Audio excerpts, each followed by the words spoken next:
Living outside the 3D matrix, the fear matrix, the matrix of limitation. The red pill, are you choosing the red pill or the blue pill? It's a concept that was explored in the movie The Matrix, but I think those movies went so viral because there was such a truth involved in what was explored, although I never liked them, but we'll talk about that. We're going to talk about that and more on Elevate today with me. Stay tuned. Welcome to Elevate, the awareness shift, waking the quantum self. I'm KAren Swain, your host, and you're listening on the United Public Radio Network and the UFO Paranormal Radio Network on 107.7 and 105.3 FM, syndicated radio all over the world. Hello. Welcome to another show called Elevate on the United Public Radio Network. Elevate consciousness, waking the quantum self, the awareness shift. Just me today, none of the gals joining me, but I had some great discussions with people during the week about what we're talking about today, and I thought, that's what we can explore on Elevate, living outside the 3D matrix. As I said, the movie, I love this. I've got this picture I thought I would upload, the blue pill or the red pill. The movie The Matrix explored this, and those movies just went viral. Did they come out in the 90s? Yeah, I think they came out in the 90s, but I think they're making another one. Anyway, I'm getting off track. So what we're going to talk about today is, what does it mean? Some people call it the matrix, people call it dimensions, some people call it different frequencies, different energy shifts. But we've been talking for a long time on the shows and on a lot of other spiritual shows about the shift in human consciousness, the energy shift, the yuga shift, the time shift that we're going through, the ages, moving from one age to another, age of Aquarius. This is the dawning of the age. And this conversation is all about that. It's also about being a deliberate creator, a genius deliberate creator. Lots of people are talking about, how they can create their own reality. How can I get what I want? And really living outside the 3D matrix is what it's all about. But for the most part, just like in the movie, The Matrix, when we're swimming in belief systems, belief structures that are so common to us, we cannot even see that we're living inside a constructed reality that is not really the truth of who we are, because at the time we're living it, it is our reality. I explored this with Laura on the show today. We spoke about trauma. We were talking about betrayal. She spoke about how her husband had betrayed her for 15 years of 25 years of their marriage. Betrayal meaning that he was, with other people, and she didn't, they had an agreement that they were having a monogamous relationship and he didn't fulfill that agreement. Amazing conversation. Go check it out on ATP Media. But how trauma is a way that can knock you out of continuous patterns of thinking, and that's why trauma can be such a transformative experience. So in the anyone online at the moment? No comments at this stage. But in the movie The Matrix, they speak about that. Everyone's living their lives thinking that the reality they're in is the real reality. And then I think it's Neo. What's his name? The guy that plays the Keanu Reeves' name in the movie has this awakening where he wakes up to a reality where that earth reality is a construct, and really he lives in another reality, which is supposedly his true reality. I have to say, in the movie The Matrix, the true reality is this horrific dystopian experience. And I'm even watching it back in the 90s, I'm screaming at the television or the movie screen saying, that's not how it is. That's not how it is. So we come from a realm of pure positive energy, of bliss. Listen to the NDEs, listen to the people having out-of-body experiences, spiritually transformative experiences. When they lift out of this construct, out of this reality, they move to a world of sheer bliss, sheer beauty, a world of freedom, a world of connection. So many people talk about, when they have out-of-body experiences or NDEs, having that feeling of never having before on earth, of that feeling of belonging, feeling of being at home, that feeling of oneness, of bliss. How many words, how many adjectives can I come up with to describe the true reality? And so we come into this world, the matrix, if you like, into a world of a 3D reality that the construct has been to divide and separate. And we do that through fear. And so many of our ideas about life and who we are rooted in this fear. As I said, I was having a conversation with someone this week about the money matrix. And she was saying that she wants to earn more money. She's not earning enough money. She's sick of having this constant striving, constant needing to earn more money, to earn more money, to earn more money. And she does pretty well, but she earns big amounts of money and then doesn't earn money, then earns money, then doesn't earn money. And that's this continual pattern of feeling like, oh, I'm safe and I'm secure because I've got money in the bank, and then feeling like, oh, stress, there's no money, I've got to earn more money.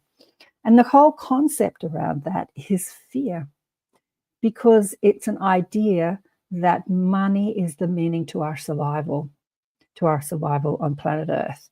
And when you live outside the money matrix, or you live outside the fear-based matrix, or the matrix that is rooted in limitation and separation, she said to me, well, give me some words that I can use to not have this constant striving and stress. And I said to her, just tune into the magic of life and don't make money the reason for you having what you want. And I'm going to repeat the conversation. So it was such a cool conversation. Years ago, I read in the book Autobiography of a Yogi with Yogananda, when he was about a 15, 16, 17-year-old boy. He lived in the country, in a village in India. They didn't have a lot of money, but a lot of the people in the villages thought that the big cities back in those days, we're going back 100 years, were dangerous. And if you went in there, especially as an innocent, you would be likely killed or robbed or ripped off, or something terrible would happen. So you'd have to go in there with an adult or with somebody who could protect you, because it was dangerous in the big city. And Yogananda said to his friend, how about we have an adventure in the big city? And his friend said, no, it's too scary to go into the big city. And besides, we have no money, and it's going to take money to catch a train into the city, and then we'll need to feed ourselves. And, he came up with all these reasons why it was a bad idea. And Yogananda, as a young boy, said, ooh, I think it would be a really exciting thing to do. And we don't need any money. And his friend said, of course we need money. Money is something we need in order to get what we want, right? To do what we want to do, which is the construct of the fear matrix, or the 3D matrix. And I'm telling you this story because it's such a great depiction of him having complete faith that his God or his source or whoever he prayed to, because he grew up as this very spiritually enlightened young man. And he studied when he was a young man, and he had a guru most of his life, Sri Yukteswar. But he had this faith that he was looked after no matter what. And so he convinced his fearful friend to get on a train with him with no money and no ticket. And they're sitting next to a person on the train, and the ticket man is coming asking for people's tickets. And without a ticket, obviously, you're going to get thrown off the train or arrested or go to jail or something. And as he's approaching the boys, the man sitting next to them realizes that the boys don't have a ticket, and said, do you have a ticket for the train? And they said no. And he said, let me buy you a ticket. And so he bought the boys a ticket so they weren't thrown off the train or arrested. And then they started talking, and the man said, I'm going to lunch in the city, would you like to come? The boy said, that'd be great. So they go to lunch in the city, and they go to a big mansion where all these rich people were, and they met all these amazing people, and these amazing people were fascinated in who the boys were and how they lived their life. And so not only did he have this miraculous experience in the city, his family and his friend said to him, you'll likely come back dead, or at least, being beaten up or robbed. Long story short, the people at this place took them around the big city and showed them around the big city, and then said to them, you'll need money for a ticket home, and maybe, take some food with you, and let me give you some money for your family. So they arrived back at the end of the day with their pockets full of money and their bellies full of food, having had the best day with living on pure faith and knowing that the universe looks after you. Like, can you live your life like that? Can you live your life knowing that you can have and be and do and have whatever you want whenever you want it, and you don't have to earn it? You don't have to tune into the matrix that says I have to strive and work hard for my living. So that's the way that we live our life. I'm just looking online. Nobody online. Who's listening? 2 people listening so far. Not a big audience today. Anyway, hopefully you'll listen back to this, because I'd love to know your questions. So my friend was saying, well, how do I get outside this stress of feeling like I need to earn more money? I'm sick of struggling. And I said, tune into the magic of life and know that the universe is going to bring you what you want when you want it.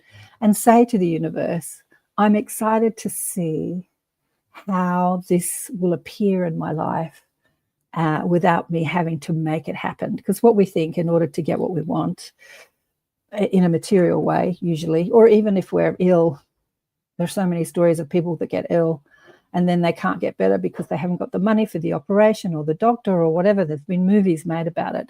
In order to have what you want, it's going to take money, and it's going to take hard work and striving.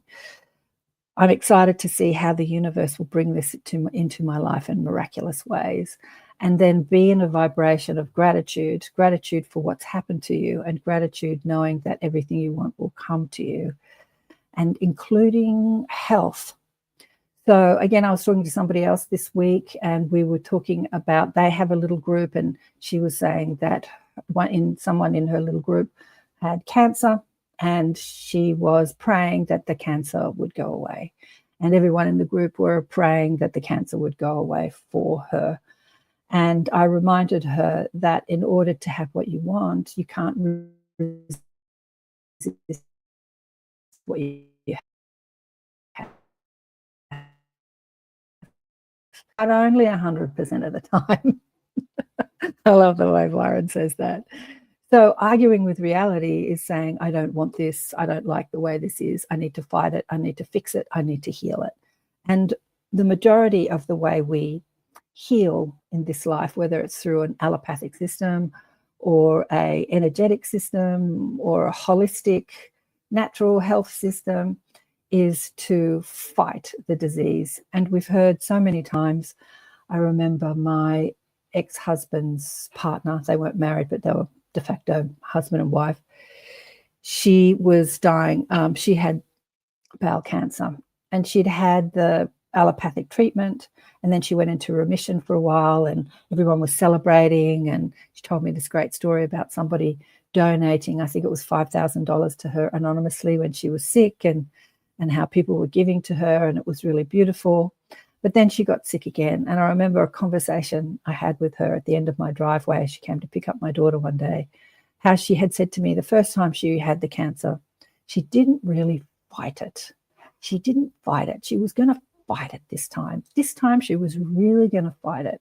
I'm going to kill this disease in my body. And I remember thinking to myself, I couldn't say it to her because she was so absolutely convinced that this was the way to go, because she had it last time, but she didn't fight it. So it went away, but it came back. But this time she's going to have a good fight, and this will kill it, mow it down, kill it. This is what we do in life, right? Like I say this often, I like watching historical television shows, and in every single one of them, there's war, war, war, war, war, war, war. So in order to get what I want, I need to obliterate the other side. And is that still going on the planet today? Absolutely. In everything, in the health system, in politics, in, oh my God, in marriages. I need to obliterate the other side. I need to fight. I need to win this battle. I need to overcome. I need to squash the other side. But that's living inside the fear matrix, the 3D matrix, the matrix of separation, divide and conquer. And when you live in the world of miracles, when you shift into the 4th dimension, you tap into your psychic ability, you expand your energetic field, you expand your telepathic abilities, you expand your third eye, you understand that you're never alone on this planet, that you are connected and tapped into a universal energy source, a stream of consciousness that is you, that is also a part of a bigger energy source, which it can include angels and spirit guides and galactic intelligence. And then there's an ever expanding, ever bigger energy source that you are tapped into, not only tapped into, you are a part of.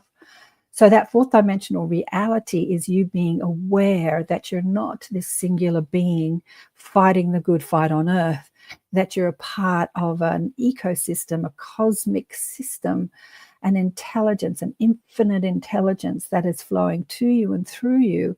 And when you become aware of that system, how do you utilize that system in order to live in this third dimensional paradigm, fourth dimensional paradigm, moving into a fifth dimensional paradigm? The awareness is the fourth dimensional paradigm, and the living of it is the fifth dimensional paradigm, or what people call is fifth dimensions.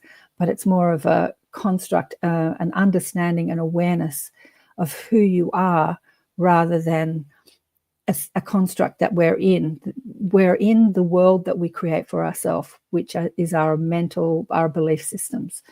And so when you tap into that fourth dimensional awareness, as I said, you become aware that you're never alone, that you're a part of this incredible system that is operating for you. And to live outside the fear matrix is to know that and understand that when you stop resisting what is, as Byron says, when you stop arguing with reality, you stop fighting, you stop the war in yourself. And when you stop the war in yourself, collectively, you're adding to the matrix of the war in the world, the critical mass of the war in the world. So when we bump up, and I have to say, I can teach this very well, but life always throws us challenges, doesn't it, to teach us about this. And every day we're given this ability to not argue with what is and find more miraculous ways of getting what we want rather than fighting it.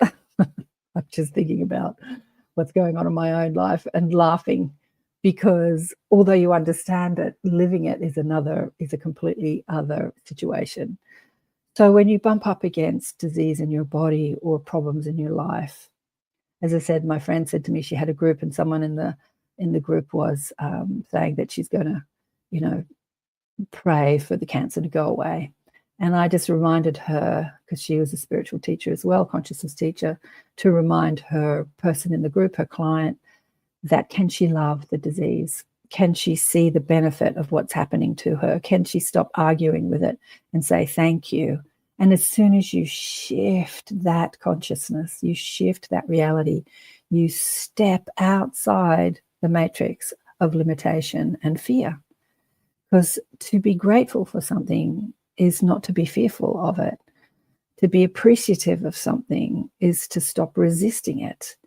And I gave her an example, again, a Byron Katie example, where Katie, she calls herself Katie, is talking to one of her clients. It's online. I don't know what it's called, but if you can find it. And he is riddled. He'd been riddled, devastated. His body has been devastated with cancer. And he's emaciated. He's practically a skeleton sitting in the chair next to him. He has a patch over his eye because he's lost one of his eyes to cancer. And his inquiry with Katie was, I want the cancer to go away. I can never tell this story without crying. And the work, I don't know if you know the work of Byron Katie, I do it with myself, I do it with my clients, is to stop arguing with reality. And she says 4 questions in a turnaround. Is it true? And there's this emaciated man who is dying, whose life has been completely turned around because of what he's been through. And he says, yeah, it's true. And the second question is, can you absolutely know that this is true? And he's like, yeah, I can absolutely know this is true. I want it to go away. And then she asks this question, who would you be without that thought? It's such a powerful question. Who would I be without that thought? Think about all the things that you resist in your life. I hate this. I don't want this. I don't want that. I don't want this. Who would you be without that thought? And he thinks about it deeply. And he looks at her and he said, free. I'd be free. I'd be happy. And then the inquiry, as Katie calls it, is let's inquire why. Why would you be free and happy if you didn't entertain the thought, I want this to go away, if you stopped resisting reality? And he thinks about it deeply and he says, this is the bit where I cry. He said, I've never been more present in my life than I have during this cancer journey. I've never been more appreciative for the little things.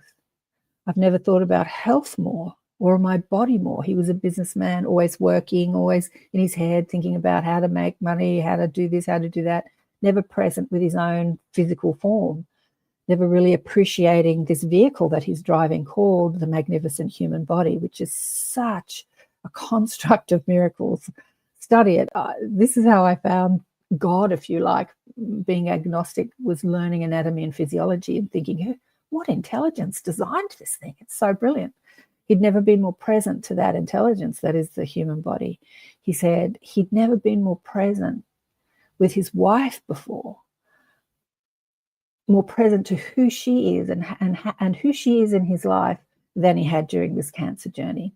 And he just listed off a whole lot of things that he was grateful for because he had gone through this cancer journey. I mean, he'd been sick and emaciated and had operations, and they'd taken off bits of his body and taken out his eye. And there's lots of horrible things that had happened. But the question wasn't, what are the horrible things that have happened to you? The question was, who would you be without the thought of resistance, without resisting what is? And he said, free. And this is how we can live outside the fear-based matrix. If we stop resisting what is, we stop resisting it in the world, and we stop resisting it in our own lives. Even we stop resisting the thoughts that we have that we don't like. Like, I'm having this terrible thought. I shouldn't be having this terrible thought. A lot of light workers and people that wake up to consciousness and the meaning of consciousness or spirituality or ascension, and they learn about law of attraction, they listen to Abraham Hicks or Bashar or lots of the amazing teachers that are on the planet, Wayne Dyer, Louise Hay, who are all telling you to get happy, to be happy, to think more positive. My show is called Accentuate the Positive, which is the interview show that I'm doing. And this show is called Elevate, Elevate, Elevate, Elevate. The awareness shift, waking the quantum self, which is about elevating your thinking without necessarily thinking, I have to be positive. You don't have to be positive. You just have to stop resisting who you are in the moment, even when you're being a miserable cow and you're thinking negative thoughts. Like, as soon as you start judging yourself, as soon as you start arguing with reality, I shouldn't be this, I shouldn't think like this, I know better, then you're losing. As Byron Katie says, when you argue in reality, you lose, but only 100% of the time. So elevating, hey Heidi, much love from Boldo, much love to you too. So elevating your thoughts is not necessarily being positive, but it is stop resisting what is happening with you. This is what meditation is all about too. A lot of people who, gee, that half an hour's gone quickly, 24 minutes have gone. A lot of people who meditate find it hard to meditate because their thoughts are driving them crazy. They're going through shopping lists. They're going through should have, could have, would have. They're repeating arguments in their mind. They're thinking of what they should have done, what they should have said, what he said, what she said, this relationship, that relationship, work, this, that. You know how it is when you start to meditate. Your thoughts go wild. And what people do when they say, I can't meditate, or I don't want to meditate, or I don't like meditate, is because they've been taught to calm your thoughts. Some people say you have no thinking. I don't know anyone that's ever had no thinking. But you can calm your thoughts so that they match the frequency, which is the signal of your source or of your soul. And so it feels like you're not thinking because it's a vibrational match to that pure positive energy that you are. But the only way you can get there is by not resisting the thoughts that are coming. So a lot of teachers, including me, teach you when you're meditating, instead of to resist or try to stop your crazy monkey mind thoughts, is to witness them, be with them, observe them. Don't judge them. Or if you are going to judge them, just say, oh, that's interesting. Oh, that's interesting. Oh, nice. Ah, interesting. Ah, interesting. Like, just observe them. Stop resisting them. Stop arguing with them. Stop saying, I'm supposed to be calm. I'm supposed to be meditating. I'm supposed to have no thoughts. Like, stop the supposed tos. I think the stop arguing with reality is such a profound way of living on planet Earth, because so many of us are arguing with what is, thinking that in order to change it, we need to argue with it. But actually, the opposite is true. Have you ever noticed that when you stop arguing with it, when you stop focusing on something in a negative way, it absolutely automatically changes anyway? And you think to yourself, oh, how did that happen? It's like the miracle of life. What are you saying here, Heidi? I had a thought. I wasn't able to meditate. I have been diagnosed with ADHD, but my therapist many years ago encouraged me to try. Ah, a game changer, she says. Yes, thoughts will come and go and come back. Yeah, they do. And the beauty of witnessing your thoughts come back to your breath, is that when you stop arguing with reality and stop resisting them and just witness them in an interested way outside of judgment, they start to shift those shoulda, coulda, woulda thoughts, arguing with that person, wanting this, not wanting that, he said, she said, shopping lists, got to do this tomorrow. Oh, I'm so stressed, I'm so tired, what do I cook for dinner? All those thoughts. They just move when you stop resisting them, and other thoughts come in. And like I had Gail on the show, what's Gail's last name? A couple of weeks ago on ATP Media, who said that she, in her late 60s, she's now in her 70s, in 2020, when she had retired and her parents had died and they'd locked her in, she had nothing to do, so she started meditating. And as soon as she started meditating and quieting those thoughts, because she was a busy nurse and a chiropractor and busy with clients, and then sick parents, infirmed parents, looking after family, looking after parents, looking after clients, busy, busy, busy. As soon as she stopped the busyness and just sat with herself, the thoughts that started to enter her mind were, well, dead dad came in to say hi, didn't he? And that's what happened to me when I went up to Vipassana when I was like 26. I was dating my first husband at the time. His family was from the then Czechoslovakia, now called the Czech Republic, I think. And his mother, amazing story, his mother had escaped during the war. She'd left 2 little children behind with her parents. She had dropped them off at their place saying, I'm going shopping, and never returned, thinking that she could get them out. And 30 years later, had never got them out. So her first children grew up without her. That's another story. But she followed her husband through the underground. Anyway, she'd never been back to Czechoslovakia. And then they opened the walls, the communist Czech Republic or Czechoslovakia opened it so that all those people that escaped could go back. So her and her 2 children went back to Czechoslovakia for the first time since she had escaped when she was in her early 20s. So that's about, 35 years ago. So she's probably in her 50s at the time. And I thought to myself, well, he's going to go to Czechoslovakia and have a holiday. Well, I do. I'll go up to Vipassana and meditate. So yeah, 10-day meditation retreat changed my life. The first 3 days was my head screaming at me.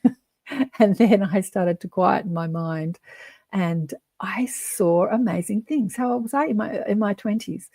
I started to see past lives. I started to see all this stuff. Like when the resistant thoughts stopped, when I stopped resisting the thoughts of, I hate this, I want to go home, I'm uncomfortable, I'm in pain, I'm hungry. These were the thoughts that were torturing me for the first 3 days. What was I thinking coming up here, sitting in meditation? You only ate twice a day. You weren't allowed to look at anybody. You weren't allowed to speak to anybody. Actually, that didn't bother me. Just not speaking and not talking to looking at people, I was okay with that. But some people aren't okay with that. I do like to have a chat and a conversation, but I'm okay not doing it too. But I was a young, fit girl, but my body was aching. I could feel every ache in my body, and I'm sitting there complaining about it, feeling hurt. And when that calmed down and I got into a rhythm of breathing, a rhythm of flowing with the energy that exists with your own body, I started to notice the energy that flows through your body and started to move with it, to rock with it, to flow with it, instead of engaging the thinking the whole time. Other thoughts started coming in. I had visions of past lives. I had communication with spirit guides. I had all sorts of things happening that I didn't understand at the time. But gee, it was fascinating. And then when I came back, I wanted to explore that more. And when I had had a baby, open and closed a furniture and homeware shop and started massaging people, again, getting into that rhythm, that flow, that focus, and that intention of wanting to heal, wanting to help, I started to receive more information. I started to see other people's past lives. I started to know what people are thinking. I started to know where their pain was in their body. A lot of clients used to say to me when I was a masseuse, when I was in my 20s, how do you know to go to exactly where it hurts without me telling you? And at the time, I'm like, I don't know. I just know. My body just knows. You just get into a flow of intelligence, a flow of knowing, a flow of knowing, a flow of knowing that's outside the questions. The questions are great, but being in that flow of intelligence, that flow of knowing. Thanks, Heidi. I'm loving your words. Thank you, Heidi. Beautiful Heidi. She's resonating. This is what happens when you stop arguing with reality. And reality can be even your own stressful thoughts. Stop beating up on yourself for thinking that you're not getting it right, you're not thinking right, you're not speaking right, you're not getting right. Like we're constantly arguing with who we are, aren't we? Judging ourselves. There was a big chat in my messenger group today, and people were talking lots of wonderful things. And I was listening to somebody, and she had put something down and then she'd taken it away because she felt like she hadn't said it right. She hadn't articulated it right. She had talked too much. She'd blabbed too much. Again, this is what we do. When I first went on radio, and so she'd listen back to herself and she judged herself as being, oh my God, I'm so terrible. When I first went on radio, that's exactly what I did. Every time I listened back to myself talking, I would just cringe with embarrassment because I was so in judgment of myself. Oh my God, you sound like an idiot. Oh my God. Oh yeah. And this is what we do when people take photographs of us too. I'm guilty of that too. I have to say, every time someone takes a photograph of me, I look at, really, is that what I look like? We're constantly arguing with reality, aren't we? Constantly bumping up against resistance. And so that resistance keeps you stuck in the matrix of separation. Separation to what? Separation to tuning in, to being in alignment with that flow of love, that flow of intelligence, that flow of knowledge, that flow of the beauty and the magnificence of who we are outside the fear matrix, outside the separation matrix. Unlike the movie The Matrix, that says, when you come out of this reality, you're in this dystopian, like you're plugged into a machine and you're sitting in some chair. Oh, I hated that bit of The Matrix. I know the movies did really, really well, but I was arguing with that, saying, no, this is not how it really is. That was me arguing with reality. Most people that watched the movies were not arguing, and they loved it. And they did, gangbusters, blockbusters in at the box office, The Matrix. But yeah, living outside the matrix is stop arguing with what is. And so Katie came up with this perfect formula to question your stressful thoughts. I talk about her often. When I was talking to a friend the other day, I was talking about her, and I said, I think I spent 8 years asking her to come on the show. And it was always a conflict of interest. She was busy. She was doing a talk, blah, blah, blah. It was just always a no. So I stopped asking. And so I've never had Katie on the show, which doesn't really matter. She's been on many shows. But it's not really about her. It's about the work that she has put into this world, this really simple formula of questioning your stressful thoughts. Is it true? And often you're going to say, yeah. And then when you ask again, can you absolutely know it's true? You're going to say, yeah, I can absolutely know that this is my truth. But that question, who would I be without that thought? Who would I be without that belief? Like, who would you be if you stopped arguing with reality? The reality of who you are, who you think you are, what you look like, what you sound like. how old you are, how young you are, what you have, what you don't have. Who would you be when you stopped arguing? You'd be free.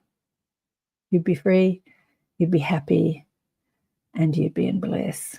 You would be tapped in to a different matrix, a matrix which is more connected to the truth of who you are, as freedom, as an extension of source energy, as magic, as tapped into the magic of this world. And so you can talk to this magic and say to it, I'm excited to see how you're going to make this happen without needing it to happen. Because when you need something to happen, the thought says, without this, I can't be happy. Or without this, life isn't right. Even being sick. I saw this when I was a young girl doing I think it was some sort of course, some sort of spiritual course. And somebody had been diagnosed with, again, cancer, a terrible illness, a life-threatening illness. And when they stopped arguing with it, they had found a healing through meditation, through a guided meditation technique. And their cancer, they had a big tumor in their lower abdomen the size of a watermelon, not a watermelon, I think you call them antelopes. We call them rock melons. You people in the States, when I say you, or Europe, a big ball. When she stopped arguing, stopped trying to fix it, and did this guided meditation, what was it saying to her? What was the message here? And tapped into the flow of intelligence. This football size tumor within a few weeks had completely shrunk. She noticed she was going to a massage therapist, and when it would touch, because she was really skinny, so that you could feel it. She thought she was pregnant. Actually, she was in her 40s and she thought she was pregnant. It was really rock hard. And as soon as she stopped arguing with it, she said that the consistency of it changed. It changed from rock hard to like fluid. It just had this, it didn't, disappear miraculously overnight, but it changed. It became hard. It was hard, and then it was like fluid like. And as she kept doing guided meditations and speaking to it and going on a journey inside herself and asking the intelligence of her body and the intelligence of source what was going on here, and stopped resisting it and started thanking it for this journey that she was experiencing, because she too was a health practitioner at the time. It was deepening her understanding of who she is as a healer and a health practitioner. Yeah, it disappeared within weeks. And the doctors scratched their head and thought, I don't know how this happened. Again, Anita Morjani, somebody else that I spent 10 years asking to come on the show, who's never come on. I spent about 8 or 9 years talking to her PA and just never being able to get her on the show. She had a similar experience of not wanting to get sick. And so she did all sorts of things because her best friend was diagnosed, her brother was diagnosed, and she saw them get sick and die. And so she began meditating, she began yoga, she became a vegan, she did breath work, she did all this stuff to try and not get sick. And so she was, again, arguing with reality with everything she did. Not that these practices were bad, but the intention of the practice was to resist something that hadn't happened yet. To resist something that hadn't happened yet. That's called fear, right? I'm going to try and stop this happening in my life. So I'm going to do this and this and this and this so I don't have this happen. That's arguing with reality and being scared of something that hasn't happened yet. And sure enough, she got sick and died. She had a near-death experience. She was in a coma in hospital, and she went to the other side and spoke to a spirit guide and her dead father. And the message that they gave her was the message that we're relaying to you today. That everything that she did in her life, not that what she was doing was bad, it was the intention, the fear that was involved in it, the fear of not wanting something to happen. And the message was, you can do anything in your life, but if you do it, just do it with love, do it with celebration and joy. And just relax and love life and love who you are. And she came back and she was riddled. This is Anita Morjani we're talking about. She was riddled with tumors. I think it's 72 tumors throughout her body. And it was impossible to come back from, according to the allopathic paradigm, the medical paradigm. And yet when she came back from her near-death experience, her body healed miraculously within weeks. And the doctors scratched their heads and said, this is impossible. We don't know how this happened. And please don't tell anybody, because it's completely outside of what we understand as reality and how we operate in the world. And she was asked not to talk about it. Anyway, she became one of Hay House's best authors, and she's been traveling the world talking about it ever since, really. Wayne Dyer was the person that put her on the map, which is so cool. When spirit wants something to get out, even when people are resisting you speaking about it, it'll get out there, right? So again, that non-resistance of what is, when she came back into her body, even though she was still riddled with cancer, she was celebrating and listening to music, and the doctors asked her to please keep the music down. She was disturbing the other people in the hospital, and stop being so happy. You're dying of cancer. Why are you so happy? And you're upsetting the other patients who are dying. Don't be happy. Like, there was a lot of resistance to her joy, because she tapped into that knowing. She was told on the other side that she would heal. She was told a lot of things that you can hear when you go and listen to her speak. She's been speaking on podcast shows and on stage, and she's written books about it all over the world. But that message is the same message. It's deliberate creation, as Byron Katie, as all the great spiritual teachers on earth, as Wayne Dyer, as the Hicks material and Bashar. Follow your highest excitement, which doesn't mean fight with what is. That's not so exciting, to fight with what is. So who have we got online? We've got about half a dozen people online. Small show today. Hopefully people will listen back to this message. Any questions about this? Love that, Heidi says. Heidi, have you got any questions? You're the only one in the comments so far about how to step outside the fear-based matrix. So what is it that you want in your life that you're trying to achieve? Is it money, more success, more health in your body? Are you trying to reverse the aging process, something I contemplate as I get older? What is it that you're wanting in your life? And can you practice this? Can you stop wanting it, which says, I don't have what I want, which is arguing with reality? I would want it another way, and start loving what is. And then in your thinking, rather than needing it or wanting it, just be excited about how ways are going to show up that are going to present you with something that you think would be really cool to live in this life. And I think about that all the time. I think about things like new inventions, teleportation, about the reality of telepathy, about a lot of things. I think about this all the time. And when I get a bit despondent and think, I'm going to have to die and come back before I'm really going to see the world I want to see, I'm not going to see it in this lifetime, because I'm getting older, and I feel like the earth is just moving really slowly, and people are waking up really slowly. Like, I get really resistant, pushing up against what is. And then when I let go of that, I see things. I see things on Instagram or online, these miraculous inventions, and I think, wow, this is happening. This is so cool. And so I can engage in thoughts like, I'm really excited to see how that's going to happen.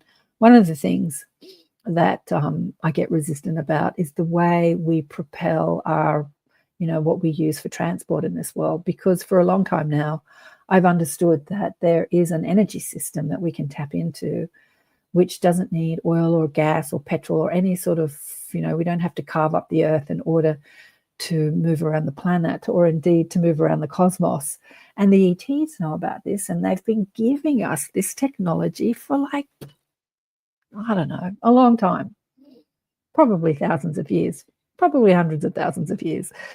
But it's been in the awareness of the collective, of the consciousness of humans in power, for a long time, 100 years or so, and yet nothing changes in our world. And so I can get a little despondent about that and think, God, bloody humans, corruption, get into that story. And then I have to stop myself and say, ooh, I'm arguing with reality, and move to a thinking of, I'm excited to see how this is going to happen. I'm excited to see how this will roll out in the world. That's exciting to see that, instead of thinking it's not happening. It's happening, and I'm excited to see how this is going to happen. I remember driving out to the desert a couple of years ago. Australia, when you drive through Australia, you get on a road in the desert when you drive into the outback, and there's this straight road that just goes for hours and hours. It's easy to fall asleep at the wheel. But I was having this discussion with my galactic guides I'm thinking, why am I in my 60s and I'm in a petrol-driven car when I was a kid, like 7, 8 years old, 10 years old, thinking when I grow up, I'm going to have a spaceship. Like, why am I still driving in the same technology that we had when I was a child? Not much has changed. And in order to get out to the desert, it's going to take me 2 days to drive out there when instead I could get in my spaceship and I could be there in an instant or a few minutes, or get in a teleportation vehicle and I could be there instantly. Like, I started thinking about that. So I started to kind of get angry at humanity for going so slowly. Like, why is this still my reality? And the galactic guides popped in and calmed me down and I said, how are we going to change this? And they said, well, come together in your groups and release this technology in the world on a global stage, and then it can't be stopped anymore. And I'm thinking, right, but they were just reminding me that you have to do it in that vein of excitement, in that intention of excitement, and not in the intention of fear. There's so many stories of people that have invented things and then they've had to go into hiding and they've been fearful because people have been murdered and people have been corrupted, and, you know, all these stories. We can buy into all these stories of corruption. I mean, even that, can we stop resisting the corruption and stop arguing with what is? Like, in order to be a part of the shift in this world, we have to find that shift within our own frequency, our own vibration. Can I look out into the world at what I don't prefer, at what I don't want, instead of arguing with it? Can I be grateful for it? Can I be not resistant?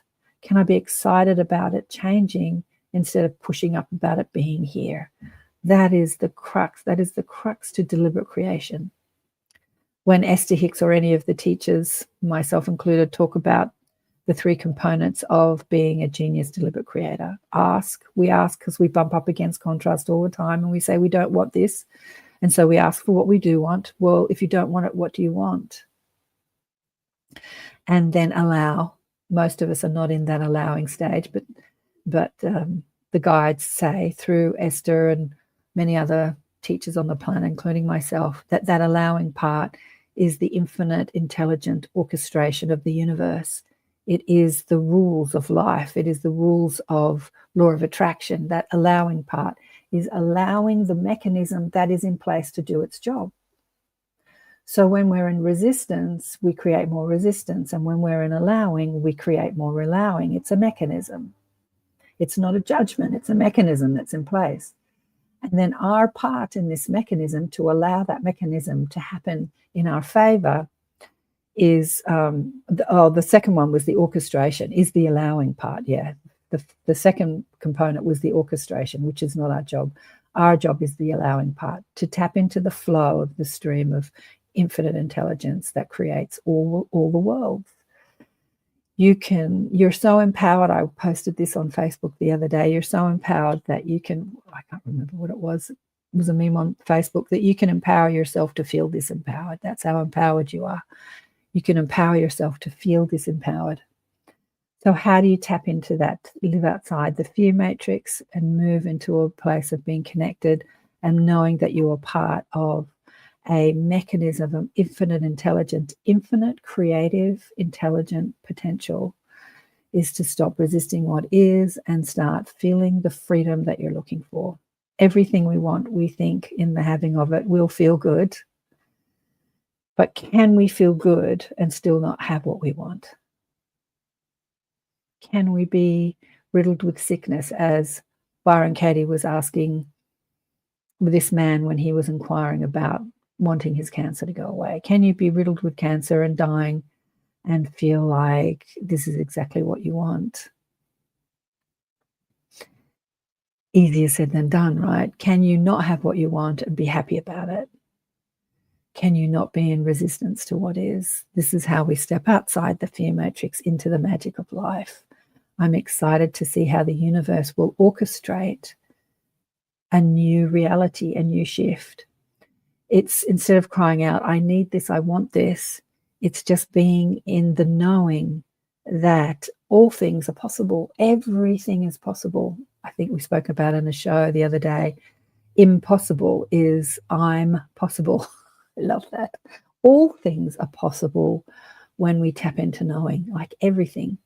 Even in the Esther Hicks conversation, in the Abraham conversation, somebody was listening to her speaking about this and said, do you mean to say that at the moment our reality is if you chop off somebody's arm, it's not going to grow back, right? Do you mean to say if you were tapped into that knowing, that belief system, that structure, if you really believe that was possible, it would be possible? And they said, yeah, everything is possible.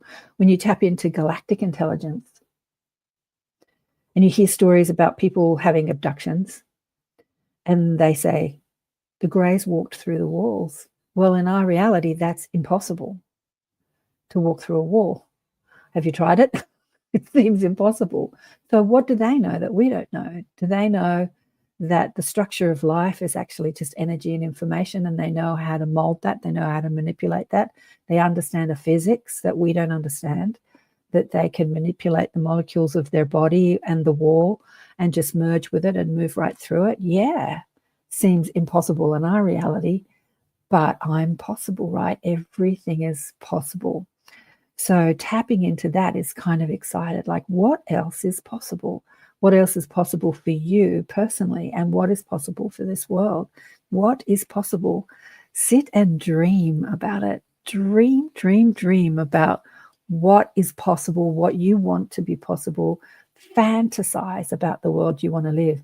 Get into that frequency, that energy. Stop resisting what is and start thinking about what it is that you would like to live, and tune into that energy and evoke that energy in your life. Then you've stepped outside of a limiting vibration or a limiting matrix or a fear-based construct that keeps you thinking that you are limited in some way and that you need to work hard and strive to get what you want.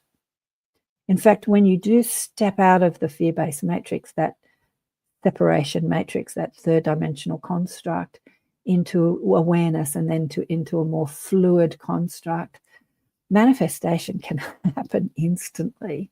I've spoken about this on the show. I'm going to repeat it again. We've got 8 minutes to go for the show. Thanks to the half a dozen people that were online today. Heidi, you seem to be the only person online today. I think to myself, have I got the times wrong today? But where was I going with this? Stepping out of the 3D matrix into the instant manifestation. We spoke about this on the shows recently about instant healing. When I was doing energy workshops in my 30s, I was doing a lot of psychic stuff, talking to spirit guides, looking inside people's bodies. And I had the question, I want to see something with my outside eyes. I want to see instant manifestation or miracles or what we're talking about, what we're exploring in these courses with my outside eyes, with my physical eyes. And my daughter gave me the experience, and I've had this experience many times since. This was the first experience of ripping open the bottom of her foot. The plumbers had come, dug up the backyard. It was a rented house we were living in, and there were all these old terracotta pipes that were jagged in the backyard, and she'd stepped out there with bare feet and slashed her foot open and came running in, and I was in the shower at the time. And when I washed the dirt off, threw her foot in the shower, plonked her on top of the toilet seat and put her foot in my hand, and I had the thought, I just need to stop the bleeding. I didn't think, isn't this terrible? Isn't this horrible? I wasn't in fear.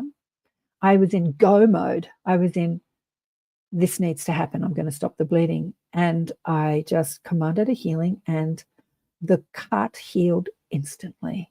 Because what happened was, as soon as I put my hands on her foot, I was expecting to feel the flow of blood in my hands, the heat of blood. And I didn't feel that. So I took my hand off to see what was happening with the foot. And the cut had healed instantly, like instant manifestation.